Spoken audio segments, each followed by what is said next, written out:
Chapter 33. Shooter sent the SWAT team in first. They swarmed through Day Kimball Hospital past the frightened staff and patients. They sealed off every exit. No one was allowed in or out except emergencies. They were permitted to pass into the emergency room, but only after an inspection by the two officers guarding the door. The uniforms went in next. They stationed themselves on every floor and in every wing. They instructed the hospital staff to keep the patients calm and in their rooms. When they were asked what this was all about, the officers told them it was a police matter. Shooter went in once the area was secure. Every cop had a picture of Margaret Adler from her Lancaster High School teacher's ID. If she were there, they would find her, with orders to shoot her on sight. The officers didn't understand. They didn't think they had that kind of authority. Shooter told them they did now, thanks to the government. An agency operative working side by side with them authorized it. Shooter apprised Adam of the gravity of the situation. They were dealing with a high-caliber telepath possessed by a man who killed without conscience. Dozens of teenage boys were murdered to further their twisted experiments. The bodies he saw at the school bus scene were undeniable. Adam coupled that with the police reports he viewed before his arrival and put in a call to the complex. Colonel Ryan agreed with the sanction order. Adam accompanied Shooter on a walk-through. Jeremy, Craig, and Mickey remained behind the lines until the level of threat was confirmed. Jeremy wasn't happy about that. If Bremen were here, he was the only one with the power to fight him. Adam seemed confident he could handle him long enough for Jeremy to get inside. Jeremy didn't understand that. If he was able to keep Adam a prisoner, why couldn't Bremen? Adam told him there was more to him than met the eye. Jeremy was sure he meant the machine inside of him, the one he called Wolf Boy 7. He wondered if there were Wolf Boys 1 through 6, or was Adam the first success after failing 6 times? Maybe there were 8 and 9 too. These were questions he didn't have time to ask, but intended to. Adam sniffed as they entered the building. He had Margaret Adler's scent from the Canterbury massacre. It was all over the school bus and the dead bodies. Shooter couldn't hear over the hustle and bustle, but Adam was growling. Adler's scent was fresh, and it was everywhere in Day Kimball. It radiated menace. There was more to a person's spoor than just their smell. Each emotion had a scent. The nature of what Adam was made him respond to different scents in different ways. What he detected in Adler's scent were Bremen's arrogance and deep satisfaction. The more he smelled it, the more he wanted to release the animal inside, no holds barred. The worst emotion of all was fear. Fear touched Adam on such a primal level and made him want to taste blood. She was here, Adam said, his eyes narrowing, not very long ago. How do you know? Shooter asked. His men didn't know what they were up against. He hoped they wouldn't find her before he did. Is she still here? Jeremy couldn't sense her. The nose knows, Detective, Adam replied, pointing at his nose. He frowned. I can't tell. We'll have to go floor by floor. Shooter had no idea how Adam knew so much, or how he tracked Bremen's movements, but he followed the trail from the front doors to the lab. The lab techs led them to her setup, but there was nothing left to examine. The chemicals she used were gone. Adam brought Shooter to the morgue. The pathologist had completed Angela Riley's autopsy. They asked him if there were any deaths in the last few days from suspicious circumstances. The pathologist told them Angela's brain was liquefied. When he mentioned not seeing anything like it since reviewing Timothy Adler's autopsy years ago, Shooter and Adam exchanged knowing glances. Adam took the pathologist's report and flipped through it, memorizing it in seconds. The data flowed through his uplink from Wolf Boy 7 to the Wolf Boy God satellite, which relayed it to the complex. Dr. Stubbs went to work on it immediately. Shooter was impressed at his speed and methodology. He understood his place, since agency authority was absolute in any law enforcement circumstance. Margaret Adler was considered a threat to national security. Adam's agency status put him in charge. Shooter carried out his instructions with reservations, but whoever trained Adam did one hell of a job. Still, he didn't like it. The thought of teaching a boy to be so deadly was abominable. Jeremy appeared older than Adam, despite the fact they considered themselves in the same age group. When this was over, Shooter intended to ask some tough questions. Someone better give him the right answers, or there was going to be trouble. Adam tracked Adler's scent from the morgue to pediatrics. Shooter went to work when they got to Brandon Riley's room. "You're saying this kid was Dr. Adler's patient?" he asked the floor nurse. He stepped into Brandon's room, eyeing the youth suspiciously. Adam came in behind him. He detected Adler's scent all over the place. "This was the last place she was," he said. "She left the building from here." The nurse looked at Adam curiously. She wondered if he was old enough to be on the hospital floors. He was with the detective, so she didn't voice her question. "That's right," the nurse replied. "Dr. Adler took charge of Brandon when they brought him in. His mother, Angela, died in this room." "We spoke with the pathologist already," Shooter said. He glared at Brandon. What was she doing to this kid, he wondered. "I need a blood sample from him." "We'll need a court order for that," the nurse said. "No, you won't," Adam replied. He closed his eyes for a second. When he opened them, he added, "Your administrator will have the order on his desk in a few minutes. The blood sample is to be sent express mail to the address listed." "That was quick," Shooter said. "There isn't time for bureaucracy, Detective," Adam replied. He looked at the nurse. "I suggest you go to the administrator's office, nurse." "Listen to me, young man," the nurse began. Shooter held up his hand. "Do what he says, nurse. There's more going on here than you realize." She crossed her arms. "Who is this child?" she asked, glaring at Adam. "What's wrong with your eyes?" She was referring to his silver corneas. "Contacts," Adam lied. "I'm sensitive to light." "Get the order, nurse," Shooter instructed. "I'm posting a guard outside this boy's room. No one gets in without my authorization." The nurse headed for the administrator's office. She intended to complain. It would fall on deaf ears. The administrator was reading a fax from the agency at that moment. He hadn't finished it before his phone rang. Adam examined the lock on the door. It was melted and deformed. He suggested whatever Adler did in this room, she didn't want to be disturbed. He closed the door and asked Shooter to watch it. He said not to let anyone in for the next few minutes. Shooter asked why. "Anything you're about to see falls under the jurisdiction of the agency," Adam cautioned. "I advise you, any breach of information is considered a violation of federal law, covered under the Agency Act. You may not discuss what you see here or include the information in any report. Is that clear?" "Perfectly," Shooter snorted. "What's the Agency Act?" "I suggest you do your homework, Detective," Adam replied, "before you even think about relating what you're about to witness." "I'll do that." Adam took off his sneakers. "Make sure you do, Detective. There's more going on here than you realize." Shooter rolled his eyes. "You may find this a little shocking. I suggest you prepare yourself."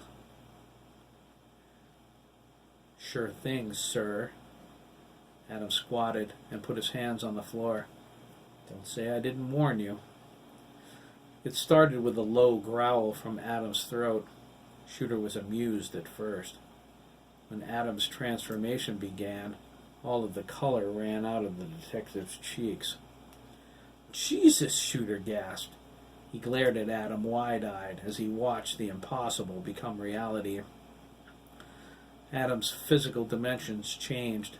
His black hair grew thicker and more prominent. covering most of his exposed skin. His face enlarged as shiny silver fangs snapped into place. Claws, sharp and threatening, extended from his fingers and toes. They scraped the tiles. Adam stretched and groaned, his feet elongated, sprouting canine pads. When his transformation to full wolf mode was complete, he looked at Shooter and growled, baring his fangs. Shooter's hand shook. "What kind of monster are you?" he cried, his heart in his throat. Adam leaned toward him. "We are Adam Fields, Wolf Boy 7, he said. His voice was an amalgam of human and machine. Transformation to full wolf mode complete. This was necessary. Our sensors cannot be used to their fullest potential in human form. Stand by. Scanning." Adam leaped onto the footboard of the bed. He dug his claws in as he walked back and forth on all fours, perfectly balanced. Shooter watched in shock as Adam's irises turned purple. "Bioscan enabled," Adam said. He narrowed his eyes and examined Brandon Riley. "Spinal fracture detected. Subject is paralyzed. Brainwave activity non-existent. Accelerated aging detected. Genetic upheaval detected. This unit does not have the necessary data to speculate on the cause. Metabolic functions accelerated. Target Brandon Riley. Request further examination of data. Indications suggest similarities to data on file. Dr. Carolyn Meyer Brandis. Classified. Alpha priority." "Dr. Meyer Brandis?" Shooter asked, stuttering a little. "Her name's come up before. She's a genetic engineer or something." He swallowed hard and asked, "Who is she?" Adam glared at Shooter and growled. He leaned toward him as if he were about to strike. "Dr. Meyer Brandis," he replied, his voice irritated, "turned me into this." He cocked his head to the side. "Unknown chemical formula detected." He sniffed. He crawled down the side of the footboard and stuck his head under the bed. Minute traces detected on fragments of plastic. Examining. Energy signature detected. Processing. Stand by. Complete. Preliminary similarity match. Subject Jeremy Alistair McKee. Adam's eyes changed to white as he microscopically examined the remains of something Bremen had shattered. He backed away from the bed and set his hands out in front of him, getting lower to the ground. Initialize nano repair system. Override internal command structure. Initiate collection of unknown chemical composition. Shooter was about to ask Adam what he was doing. A swarm of tiny insect-looking things flowed out of Adam's claw apertures. They scurried across the tiles and ran under the bed. "Reassemble the fragments to contain the chemical compound," Adam growled. His eyes shifted color back to silver. "Affirmative," Wolf Boy 7 answered. "Stand by." "What are those things?" Shooter asked, pointing in the direction they went. "What are they doing?" Adam asked, "Are you familiar with nanotechnology, Detective?" "Not in the slightest," Shooter admitted. "They're robots, small enough to enter living cells," Adam informed him. "My immune system is augmented by my nano repair system. They are capable of repairing us in the event we are damaged. They can purge us of any viral, chemical, or biological invader." He turned back to the bed. "Our target destroyed something containing a chemical compound we can't identify. My nanites will reconstruct a fragment of the container and recover a sample of the chemical inside. It's radiating energy similar to the energy we detected in Jeremy. It is imperative we identify this chemical." "This is incredible," Shooter gasped. "Are there more like you?" "Do the math, Detective," Adam said. "I'm Wolf Boy 7. I was the last." He lowered his head. Reconstruction complete. The nanites flowed back to him carrying a tiny glass vial containing a glowing midnight blue chemical. Adam lifted it off of them with the tips of his claws. The nanites flowed back into his hand and disappeared inside his body. The vial they created from the fragments was no bigger than his pinky fingernail. "It's not much," Adam growled, "but it will have to do. We'll send it to the complex with Brandon Riley's blood sample." "You mentioned Dr. Meyer Brandis before," Shooter said, as Adam returned to his human form. He paused. He shook his head and continued, "Is she involved in this? Is she connected to Bremen?" "Unlikely," Adam replied, swishing his black hair back. "I detected some genetic abnormalities in Brandon. Something is rewriting his DNA.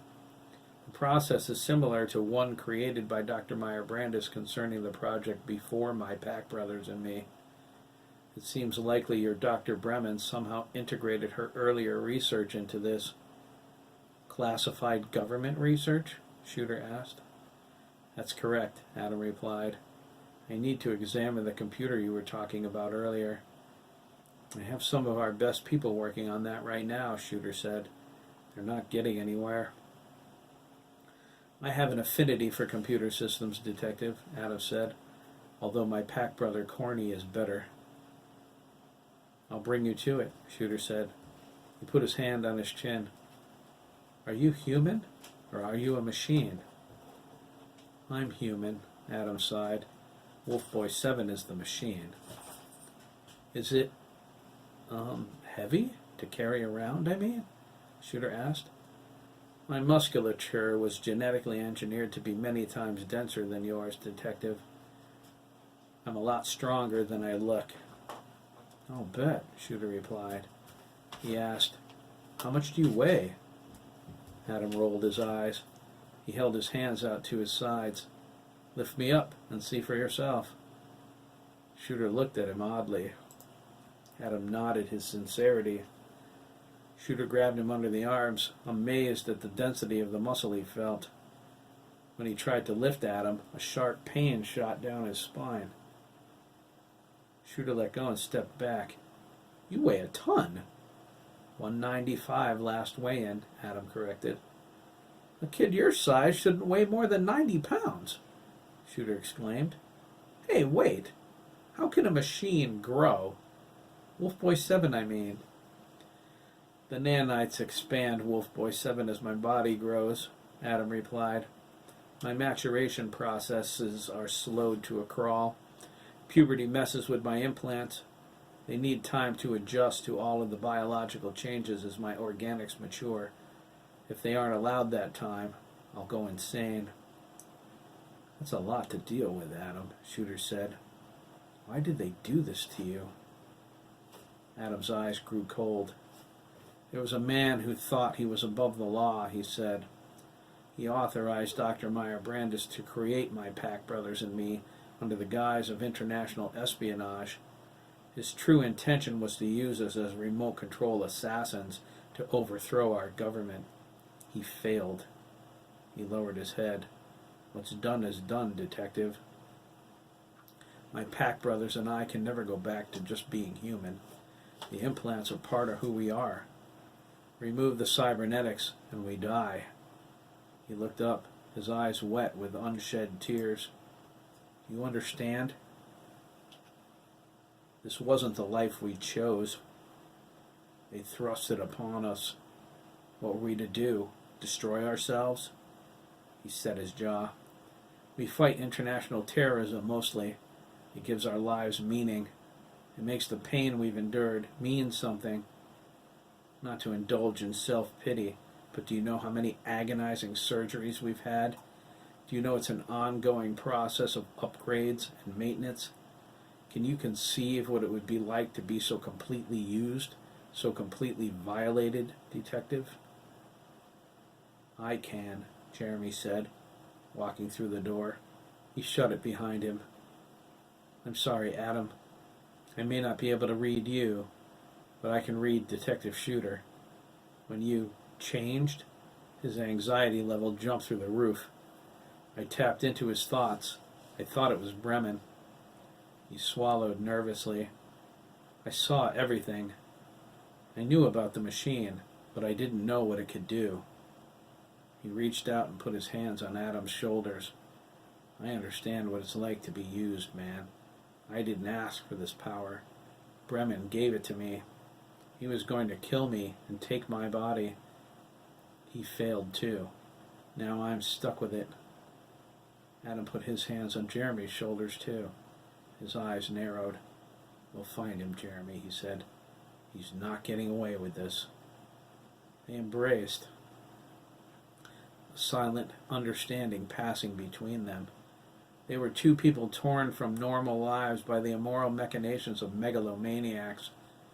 They released each other and turned to Brandon Riley. Adam held up the tiny vial with the chemical in it. He said, I think she injected Brandon with this. Jeremy's expression grew angry.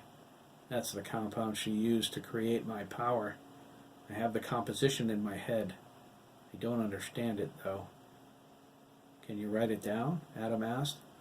I can have it checked by someone who might know how it works. Sure, Jeremy said. He scanned Brandon, slipping into his mind. He's empty, he said. His mind is a complete blank. He has a broken spine, Adam said. There's no brainwave activity either. Brandon's dead. There's no doubt about it.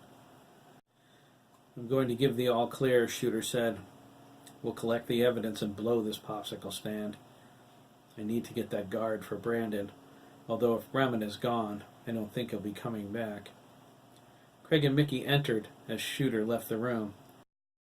Craig stared at Adam in awe, since everything Jeremy saw, he saw too. Adam said something about avoiding compromise being his prime directive. Associating with a telepath made adhering to that directive virtually impossible. He sent a silent message to Ops. The reply he got surprised him. Colonel Ryan ordered him to coordinate with Detective Shooter and Jeremy.